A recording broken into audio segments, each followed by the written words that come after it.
Hi உறவுகளே, நம்ம இன்றைக்கி வந்திருக்க இடம் எங்கன்னு சொல்ல போதுமா சேலம் கோட்டை தலைவெட்டி முனியப்பன் கோவில் தான். ஆமாங்க, தலைவெட்டி முனியப்பன் கோவில் பேர். அதுக்கு காரணம் என்னன்னு சொல்லி கேட்டிங்க அப்படின்னாக்கா, பல நூறு ஆண்டுகளுக்கு முன்னாடி இந்த கோவில் கட்டப்பட்டதாகவும், திருடம் ஒருத்தன் இந்த கோவிலுடைய சாமியினோட தலையை வெட்டி தான் திருடிட்டு வந்த நகையை அதுக்குள்ளே பதுக்கி வைக்கப்பட்டதாகவும், அதனால் தினமும் இரவில் சாமி அங்கே படுத்திருக்கிறவங்களை எழுப்பி தலையை விட்டுன்னு சொன்னதாகவும், அதில் ஒருத்தர் அந்த தலையை வெட்டி பார்க்கும்போது தலைக்குள்ளே நிறைய நகைகள் இருந்ததாகவும், நகைக்கு ஆசைப்பட்டு அந்த நகைகளெல்லாம் எடுத்துகிட்டு தலைக்கும் உடம்புக்கும் இடையில ஒரு கடப்பாரியை சொருவி அதை வச்சுட்டு நகை மட்டும் எடுத்துகிட்டு ஓடிட்டாருன்னாவும், போகிற அவசரத்தில் தலையை இடதுபுறமாக கொஞ்சம் சாச்சாப்பில் வச்சுட்டு போயிட்டதாகவும் ஐதீகம் இருக்குது. அதனால் இப்போவும் பார்த்திங்கன்னா இந்த தலை பார்த்திங்கன்னா நேராக பார்க்காம கொஞ்சம் இடதுபுறமாக திரும்பி இருக்க மாதிரி தான் இருக்குது. எது எப்படியோ இது மக்களோட கருத்து தான். இன்னொரு கருத்தும் இருக்குது.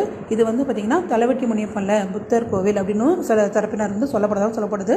இப்போ பார்த்திங்கன்னா இந்த சமய அறநிலைத்துறை இதை டேக் ஓவர் பண்ணிவிட்டு நமக்கு பார்த்திங்கன்னா தலைவெட்டி முனியப்பன்ற பேரில் தான் அழைக்கப்படுது. கோவில் சூப்பராக இருக்குது. நீங்களும் வேணால் மஸ்ட் வாட்ச் பண்ணுங்கள். தேங்க்ஸ் ஃபார் வாட்சிங் இந்த வீடியோ. பாய்.